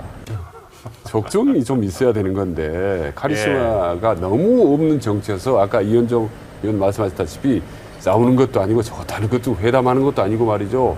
그냥 이것도 저것도 아닌 정치, 작은 정치, 아까 말씀드린 꼬마 정치 비슷한 것들이 계속 가는 거죠. 카리스마가 큰 카리스마는 이제 없어졌지만 적당한 어느 정도 카리스마는 좀 필요하다. 이제는 그 카리스마의 향수가 느껴질 정도. 어르신들하고 얘기를 해보면 어쨌든 삼김 시대 때 정치는 통쾌함 같은 게 있었다고 말씀들을 하세요. 네, 시원시원하죠. 뭐랄까 뭐 아싸라함 예, 이런 것들 예, 시원시원함. 예. 싸울 때는 싸우더라도 예. 타협할 때는 타협해하고 말이죠. 그러니까 뚜렷합니다. 검은 것과 하얀 것이 예. 뚜렷하고 손에 잡히는 거 있는데 근데 지금 지금은 정치는 조금 회색, 짜증나요. 예, 짜증난다. 짜증나는 거죠. 말씀하신 것처럼 되는 것도 없고 안 되는 것도 없고 뭐 하는 건지 마는 건지 예. 관심도 멀어지고. 예, 그러니까 그때 독재 정권이 싸울 때보다 우리 지금 국민들의 어떤 스트레스 지수가 훨씬 더 높게 나오고 있거든요. 그건 뭐 정치 리더들의 특질의 차이도 있겠지만 예. 사회가 그만큼 복잡하고 다양해진 것 같습니다. 그 당시 삼김이 정치하던 시대는 예. 독재냐 민주자의 양당 간의 결단의 시대였기 때문에 예. 그런 결단이 중요했고 전선도 비교적 단순했죠. 민주주의냐 독재냐. 그런데 지금은 아시다시피 그 민주주의 내에서도 복지를 우선할 것인가 성장을 우선할 것인가에 대해서 그리고 다원화된 사람들이 요구가 많기 때문에 이건 마치도 그 선진 정치가 발달한 나라들의 대통령제를 하고 내각제를 한 것처럼 대통령제는 리더십을 강화하는 측면이 있지만 내각제는 합의와 타협을 그 강조하는 측면이 있습니다. 그래서 우리나라 분단 상황에서 국민들이 갖고 있는 강력한 대통령 리더십을 원하면서도 또 이제는 좀 그 의회 정치가 자리 잡아서 타협과 절충을 하길 바라는 이렇게 다원화된 국민의 욕구만큼 지금 리더들도 예전 리더들과 갖고 있는 용기, 카리스마만 가지고는 그 국민들이 이끌 수 없기 때문에 보다 좀 그 지도하는 데서 애로사항이 많은 건 아닌가 그렇게 볼 수도 있겠습니다. 네.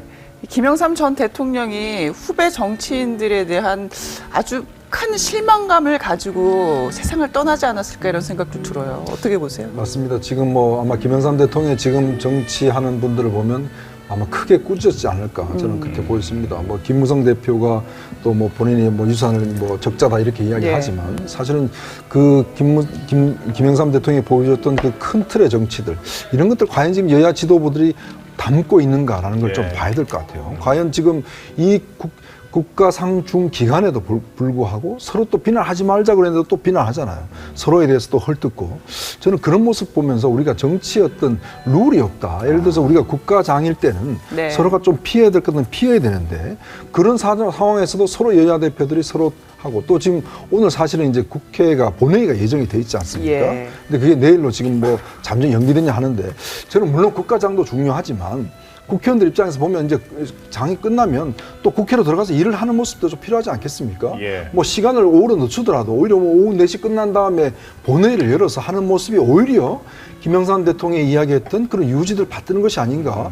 정말 장례식 끝나고 국회 본회의장에 들어가서 또 법을 처리하는 모습을 보여주면 만약에 묻히시는 김영삼 대통령이 얼마나 그 마음이 좋으시겠어요. 결국 네. 국민을 위한 정치라는 게 한 시간도 낭비할 시간이 없이 그런 정치를 해줘야 되는데 장례식 한다고 내일 본회의 연기하고 내일 또 아마 뭐 별로 되는 건 없는 것 같습니다만 저는 그러면서 보면 잠시 저기서 추모할 것이 아니라 정말 배울 게 뭔가를 저는 하고 그걸 또 실천해 보여줘야 돼요. 이게 장례식 끝나고 나면 또 김영삼 대통령 잊어버리지 말고 그래서 내일 정말 국회에서 모여서 앉아서 뭔가 문제를 해결하는 모습을 보여주는 것이 정말 본인을 위한 것이 아닌가. 정말 좋은 말씀 하셨는데 미국 같은 경우를 참 우리가 본받아야 됩니다. 지금 우리나라 같으면 아마 오늘 연결식 끝나면 다들 또 다시 일상으로 돌아서 새까맣게 잊어버릴지 모릅니다. 미국 같은 경우는 레이건 대통령이라든지 루즈벨트나 링컨 대통령의 그런 리더십 특징이라든지 장점 이런 부분들을 집중적으로 지속적으로 연구를 해서 후대 학계라든지 많은 다양한 부분에 실천적으로 그걸 실천에 옮깁니다. 그런 점에서 우리도 여기서 오늘 이 연결식 끝나지 말고 이런 부분들 우리가 좀 후세의 장점은 다시 좀 벤치마킹하고 보완하고 단점은 또 최소화하고 우리가 버려나가면 우리나라 대통령 문화가 더 좀 업그레이드 되지 않을까 그런 생각을 합니다. 근데 야당 측에서는 또 이런 얘기도 합니다. 물론 이제 예산도 심사를 해야 되고 처리해야 될 법안도 있어야 되는데 원래는 이제 본회의가 오늘 10시에 열리고 2시에 연결식 됐다가 이제 합의가 또 안 돼가지고 이제 미뤄졌는데 대통령의 국무회의 발언에 야당 측이 반발하는 면도 있다. 오히려 너무 박근혜 대통령이 이제 독려를 했잖아요. 법안 그 뭐라고 립서비스만 하고 위선의 정치를 하는 사람들 아니냐. 이제 그런 거에 또 오히려 더 반발해서 합의를 안 해준다. 이런 얘기도 들리더라고요. 김영삼 대통령께서 살아계신다면 여야 정치인들의 국회에만 개탄할 게 아니라 현재 대통령의 모습에 대해서도 지극히 실망하지 않으실까 싶습니다. 물론 대통령의 건강 상태는 국가 안위를 위해서 아주 중요한 상황이죠. 감기 몸살인데 그래도 선친의 박정희 대통령과 그리고 박근혜 대통령이 경선 때마다 그 김영삼 대통령이 지지하지 않았던 그런 문제 때문에 악연이 있을수록 이제는 한 정파의 주장이 아니라 전체를 아우르는 화합과 통합의 이미지로서 대통령은 오늘 반드시 그 발인식에 잠깐 참가하는 게 아니라 국회 연결식에 참석했어야 할 것 같고요. 그리고 예산과 법안을 앞두고 와서 여야당 대표들을 청와대로 불러서 그 원내대표에게 예전 과거의 선거 때 안 좋은 얘기를 끄집어내고 국회에 오셔서 국정교과서 얘기를 하면서 야당으로 하여금 참여의 명분을 주지 않는 그래서 경색 국회가 만들고 여야가 정쟁하게 만든 뭐 아마 김영삼 대통령이 살아있더라면 크게 하나 주고 하나 받는 대통령의 리더십에 대해서도 아마도 좀 한 말씀 하지 않으셨을까. 그러니까 삼김 정치 특징이 치열하게 싸우면서 치열하게 협상을 하거든요. 근데 지금 보면 치열하게 싸우기는 하는 건데 치열한 협상은 전혀 없는 거기 때문에 싸움만 있고 협상과 조정은 없는 상태가 지속되고 있는 거예요. 그거는 결국 정치가 아니잖아요. 정치가 아니죠. 그러니까 제대로 된 정치가 이루어지지 않고 있는 어떻게 보면 정치가 없는 공백기나 다름없는 상태가 상당히 장기간 동안 지금 지속되고 있는 거죠.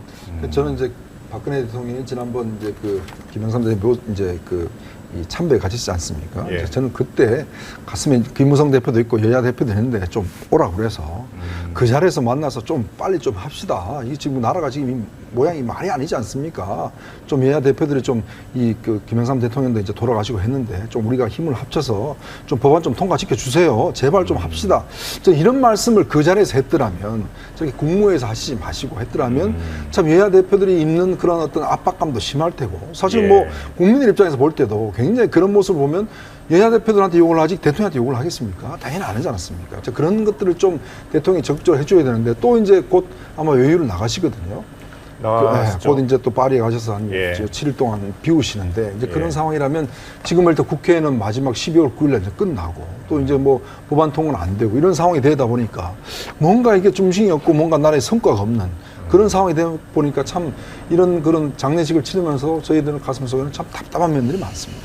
박근혜 대통령 입장에서는 빨리 본인이 구상하는 국정을 펼쳐야 되는데 잘 안 되니까 답답한 점은 좀 이해도 이해는 그렇죠. 가요. 이해는 가시죠. 근데 좀 이제 해보려고 그러는데 안 도와주니까. 외국에 보면 오바마 대통령 한번 보십시오. 그 메르켈 대통령 총리 한번 보십시오. 법안 통과를 위해서 야당 당사를 가서 한 10시간 동안 그냥 대화를 하잖아요. 메르켈 총리 보면 야당 당사를 직접 찾아가서 10시간 동안 거기서 막 당수를 놓고 하고 결국 합의를 하고 나오거든요. 오바마 대통령도 많은 의회를 가서 직접 의회 의원들 데리다가 밥 먹고 골프 치고 비행기 태워주고 하면서 설득하고 해서 결국 건보를 건보 그걸 통과시켜야 되지 않습니까? 근데 결국 그거 보면 대통령제 하에 사실 대통령의 역할이라는 게 뭔가 중재하고 만들어 나가는 것이지 자꾸 비평가적으로 이야기만 하면 그런 뭐 저희들도 할 수 있는 거거든요. 그런 비평들은 저희한테 맡겨주시고 본인은 뭔가 좀 성과를 내는데 뭔가 만들어내는데 사실 역할을 하셔야 된다고 저는 생각합니다. 만약에 김영삼 전 대통령이 생존에 계셨다면 어떠한 방식으로 지금 꽉 막힌 국정 이 상황을 타개를 했을 거라고 보세요? 아마 제가 뭐 그렇다면 뭐 동교동을 찾아갔겠죠. 동교동을 찾아가서 찾아간다. 막 문 딱 끌어 잠그고 우리 여기 합의 안 하면 나가지 맙시다. 그렇게 아마 그런 식으로라도 사실은 하는 것들이 뭐 저녁에 집에 찾아가서 가서 뭐 술 한잔 하면서 이야기를 할 수도 있고 뭐 그런 식으로 좀 공격적인 그런 대화의 어떤 모습들을 보이는 것.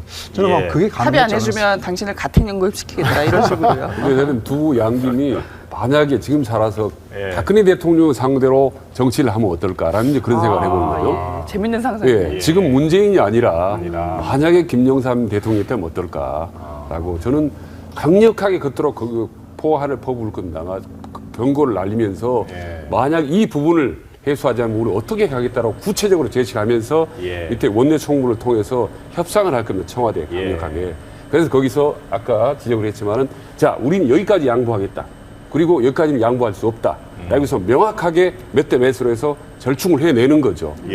그래서 항상 싸우면 싸우고 말면 많은 건데 우리 지금 정치는 계속 끝이 없는 거죠. 싸움 아닌 싸움.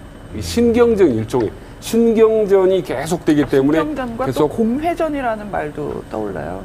아마 김영삼 대통령은 경상도 사투리로 아마 야당 당수를 찾아가서 대통령이었다면 이럴 겁니다. 너가 원하는 게 뭐고 나는 이거 해도 이렇게 해서 여야가 가장 중요시 여기는 것들을 하나씩 그 싸울 때 싸우더라도 절충하고 타협해 나가는 그래서 국민들을 우선시하는 뭔가 성과를 주는 결과를 내는 그런 정치를 하지 않으셨을까 생각입니다. 자, 말씀 나누는 사이에 운구차 김영삼 전 대통령이 지금 현충원에 도착을 했습니다. 지금 안장식을 위해서 행사장, 그러니까 안장식 그 시설로 지금 이동을 하고 있는 그런 모습 저희가 보여드리고 있고요. 자, 박정희 교수님. 저희가 다시 한번 그 묘지터에 대해서 한번 얘기를 또 나눠봐야 될 시간이 온 것 같습니다. 우리 영상 다시 한번 보여주시죠. 그 봉황 모양의 묘지터 자리.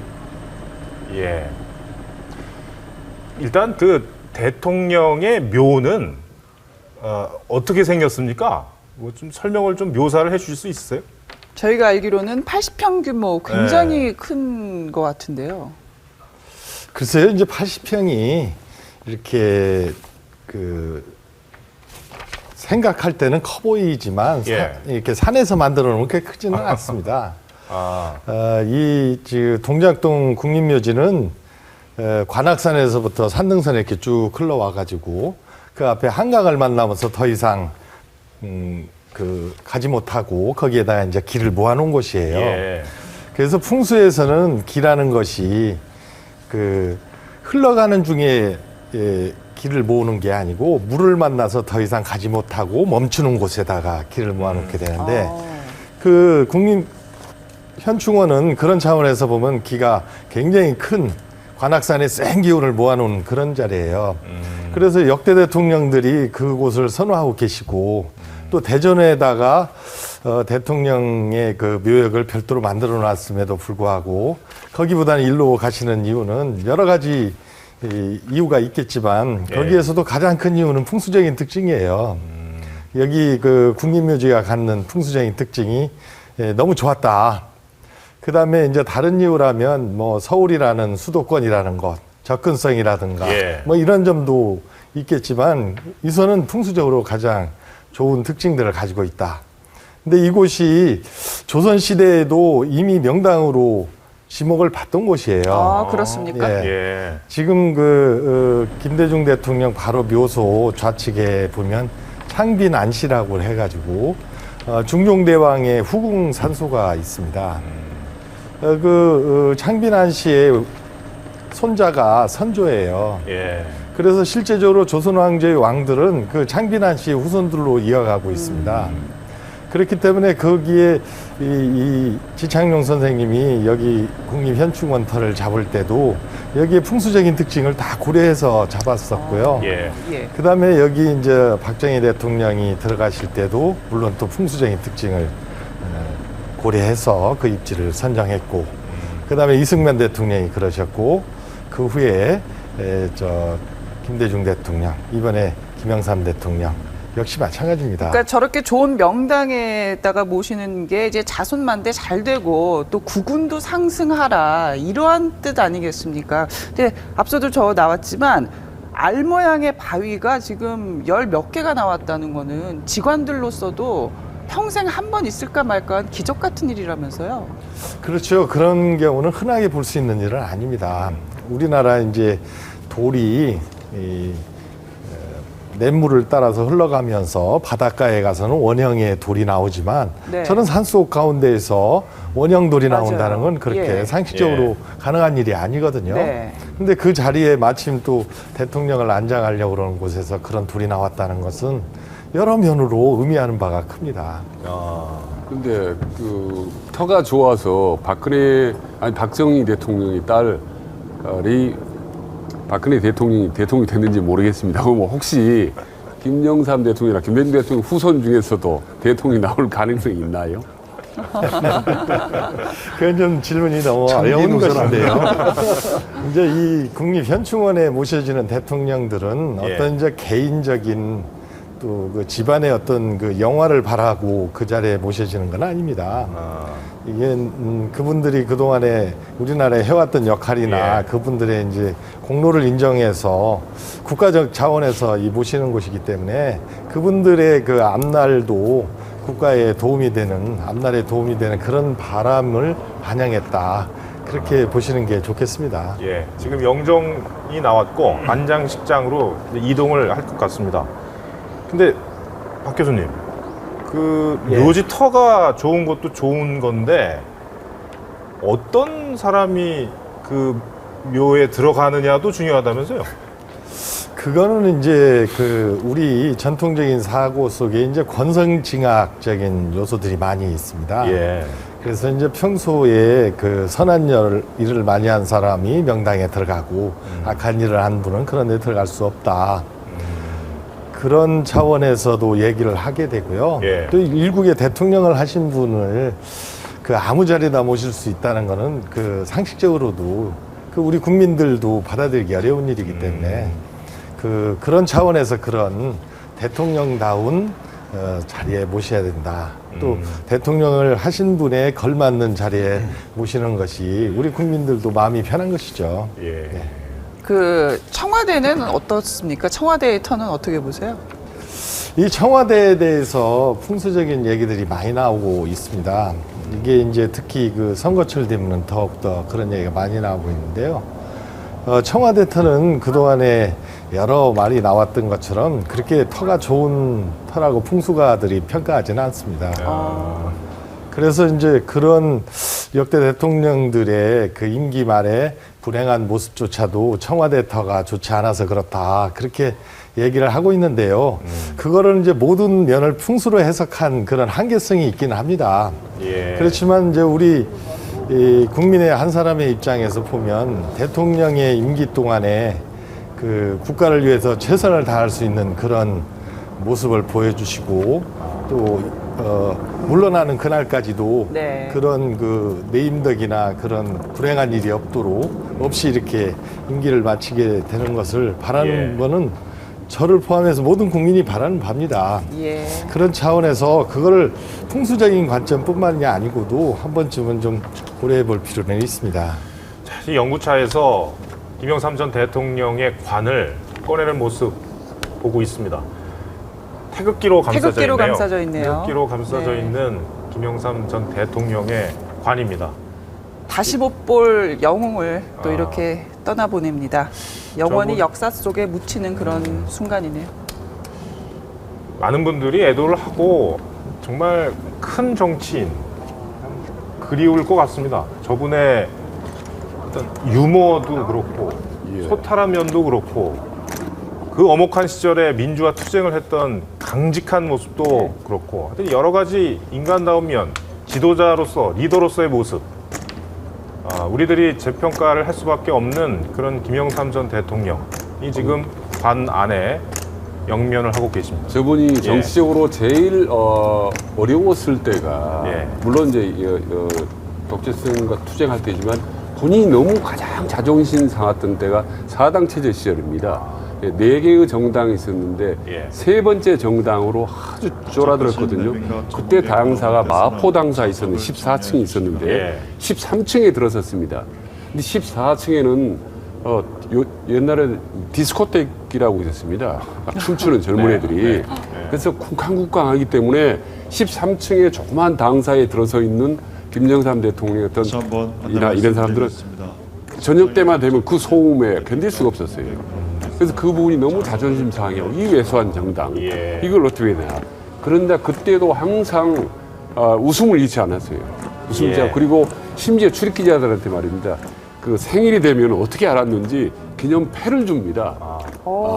생일 축하. 그래서 우리 일동이 당신의 생일 진심으로 축하합니다. 그래서 통일민당 총대 김영삼 그래서 큰 직인 쾅 찍어가지고 그거를 받는 출입 기자들은 감동을 안 할 수가 없죠. 그렇지 않습니까? 생일을 누가 패까지 해서 챙겨주겠습니까? 생일에 패를 받는다는 얘기는 처음 들어봤습니다. 저도 이제 그 패를 하나 갖고 있습니다만은 그 정도로 사람 관리, 대인 관계가 아주 부드러웠어서 김대중 대통령하고 많이 비교가 됐죠.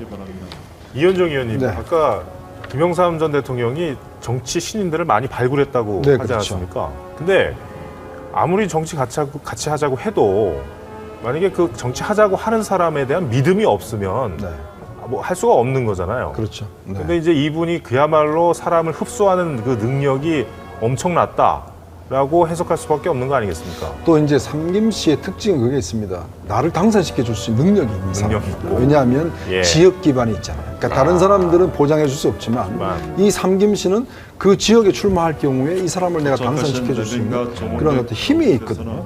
그 힘이 있기 때문에 결국은 이제 그것 때문에 사실 카리스마도 있고 또 영향이 또 있는 거죠. 자, 지금 박근혜 대통령이 힘 있는 이유가 뭐겠습니까? 즉 TK에 대한 확고한 지지가 있고 또 이 사람을 좀 찍어주세요 하면 찍어줄 수 있는 사람이 있기 때문에 사실 힘이 있는 거거든요. 그러니까 정치라는 것은 결국은 내가 아무리 훌륭한 사람이라도 내가 딴 사람을 당선시켜주나 정치적으로 성장시킬 수 없으면 그 사람들은 오지가 않죠. 그런 거기 때문에 YS 같은 경우는 이제 그런 제안을 했을 때 참 꺼리낌 없이 올 수 있는 이유도 결국은 이제 그런 어떤 정치적 자산 이게 충분히 있었기 때문에 저는 그 시대 때 삼김이 따로 불러가지고 정치 한번 해봅시다라고 제안했을 때 거절하기 참 힘들 것 같아요. 그렇죠. 이제 그 김대중 대통령 같은 경우는 그 동교동 지하에 벙커라고 있습니다. 그러니까 지하 서재죠, 서재. 이제 거기로 이제 사람을 잘 부릅니다. 그러면서 이제 꼭 동지라고 그래요, 동지. 손을 꼭 잡고 이동치, 날 한번 도와주소. 뭐 이렇게 이제 이야기를 합니다. 그래서 이제 한다든지 김영삼 대통령도 마찬가지로 항상 사람들 동지라고 이야기를 하거든요. 예전 정치인들은 이제 부를 때 뭐 박동지, 뭐 정말 이번에 한번 자네가 꼭 도와줘야 되겠네, 뭐 이런 식으로 하면서 이제 그렇게 이제 도움을 청하죠. 결국 그래서 이제 청와대가 계실 때도 옛날에 그 분들 보면 꼭 청와대를 불러서 이번에 꼭 재보궐선거에 좀 출마를 결심해 달라고 이렇게 부탁을 하면 사실은 참 거절하기가 힘들죠. 대통령 입장에서 뭐 청와대를까지 불러서 밥 먹이면서 출마해달라고 하면 이제 손학규 대표 같은 경우 그런 식의 케이스인데 보면 참 거절하기가 굉장히 힘든 그런 상황. 사람을 쓸 때 중요한 차이가 있는데 김대중 대통령 같은 경우는 어느 정도 전문성이 있어서 나를 도울 수 있을 것인가. 그러니까 참모로서 자질을 봅니다. 사람 발탁할 때. 근데 김영삼 대통령은 이 친구가 얼마나 앞으로 클 수 있는지 앞으로 잠재력을 보고 발탁을 한다는 거거든요. 근데 김무성 대표나 주변 사람들한테 했다는 얘기가 자기는 척 보면 알 수 있다는 거예요.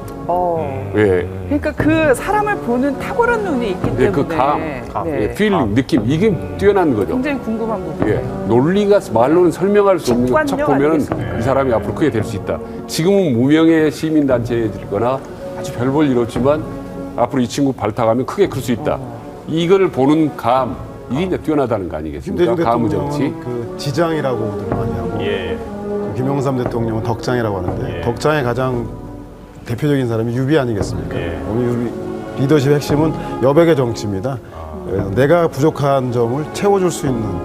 그래서 밑에 있는 그 가신들도 자기를 알아주는 사람을 위해서 목숨을 바치는데 김대중 대통령께서는 전략 전술을 본인이 다 짜서 이끄는 타입으로 한다면 김영삼 대통령 같은 경우는 큰 방향만 정하고 나머지는 너희들이 알아서 해라 라는 식으로 여백을 주는, 그래서 인재를 많이 발굴하고 그 주변에 자기 역량을 발휘하기 위해서 많은 분이 모이지 않았나, 그렇게도 해석해 볼 수 있을 것 같습니다. 자, 지금 의장대 6회공 3군의 의장대가 김영삼 전 대통령의 관을 봉송을 하고 있습니다. 네, 매우 엄숙하고도 차분한 분위기 속에서 지금 거행이 되고 있습니다. 저기에는 지금 자리는 한 250석 정도가 이제 마련이 됐다고 그래요. 네. 유족 측이 친인척 한 125석이고, 그다음에 김무성 대표, 등, 김수환, 박관영 전 국회의장 등 이 유족이 아니신 분들이 125석 정도를 이제 차지하게 됩니다. 예. 김대중 대통령 때는 이제 이 하토라고 그러죠. 이제 유족들이 흙을 이제 관에 뿌리지 않습니까? 예. 이제 그 흙을 고향에 있는 흙을 가져와서 그때 했거든요. 근데 이제 김영삼 대통령은 이번에는 그 고향의 흙을 가져오지 않고 그냥 여기 있는 흙 자체를 그냥 뿌리신다고 합니다. 본인의 뜻은 결국 내가 어떤 지역의 그것이 아니고 좀 전국적인 그런 것이기 때문에 좀 그런 의미도 있는 것 같고, 저는 관심이 뭐냐면 이 외국에 나가면 이제 외국에 이런 중요한 분들 가면 묘지를 가면 묘비가 있지 않습니까? 그렇죠. 그 묘지에 묘면 어떤 글을 쓸 것인가, 자 그분의 한 분의 일생을 어떻게 한 줄의 글로 정리를 할 것인가, 이제 이런 것이 굉장히 관심이거든요. 근데 이제 박정희 대통령의 어떤 묘비를 보니까 이 박정희 묘비에는 주로 이제 조국 근대화의 기수로서 아주 민족 중에 이룩하신 영도자로서 민족 사상 그 유래를 찾아볼 수 없는 위대한 업적을 남겼다, 이렇게 이제 표현이 되어 있거든요. 김대중 대통령은 강인한 민주주의자, 독재에 맞선 투사, 한국의 정치 경제를 구해내고 개조한 인물. 그리고 이제 재밌는 게 뭐냐면, 그리고 마키아벨리에게도 한 수 가르쳐 줄 정도의 능란한 정치가, 이런 이야기들이 이제 묘비에 써 있다고 합니다. 그리고 이제 노무현 대통령 묘비는 아주 간단하게 한마디로 써 있습니다. 민주주의 최후의 보루는 깨어있는 시민의 조직된 힘이다. 이게 이제 묘비명에 써 있다고 합니다. 자, 그렇다면 이제 김영삼 대통령 묘비에는 과연 어떠한 글이 쓰여질 것인지, 달게 목은 비틀어 새벽이 온다 이런 말이 써있지, 아니면 본인이 어떤 이야기했던 민주화, 또 문민 변화와 개혁의 어떤 것들이 또 포함이 될지, 그것이 관심입니다. 네, 어떠한 정신이 정말 담길지 궁금해지네요. 거의 이제 아직 개식 선언이 아직 안 되고 있습니다. 이제 이동이 되면, 봉송이 되면 개식 선언을 하게 되고, 절차에 따라서 안장식이 거행이 되는 것이죠. 네, 오늘 저 장면이 더 애틋한 것은 서울에 첫눈이 내렸어요. 지금 이 눈발 속에서 저러한 또 식이 진행이 되고 있다는 점. 네. 날씨도 그렇고 풍수도 그렇고 해석되어지는 것 같습니다. 만약에 김영삼 대통령이 국민들에게 그 미움의 대상이었다면, 왜 굳은 날 날씨 와서 차 막힌다, 무덤 파는데 왜 돌이 나와서 이렇게 하관 작업 어렵게 하냐 할 텐데, 김영삼 대통령 가는 길을 축복해주기 위해서 눈이 왔다, 그리고 봉황의 알이다라고 긍정적으로 평가하는 건, 그리고 여야 모두 할 것 없이 전직 대통령을 기리는 것은 김영삼 대통령의 큰 행운이고 복인 것 같습니다. 예, 알겠습니다. 저희가 말씀을 드렸습니다만 원래는 4시에 안장식이 예정이 돼 있었는데 조금 늦어졌습니다. 이제 곧 안장식이 시작이 될 것이고, 이제 김영삼 전 대통령의 마지막 길, 저희가 뉴스특보로 계속 전해드리고 있습니다. 안장식을 저희가 다 보여드리려고 했었는데 시간이 좀 딜레이되는, 조금 이제 미뤄져서 다음 프로까지도 연결을 해야 될 것 같아요. 그러니까 안장식은 이어지는 장성민의 시사탱크에서 중계로 보여드리겠습니다. 자, 저희는 김영삼 연결식 특보 2부 여기서 마치도록 하겠습니다. 네, 시청해주신 여러분 고맙습니다.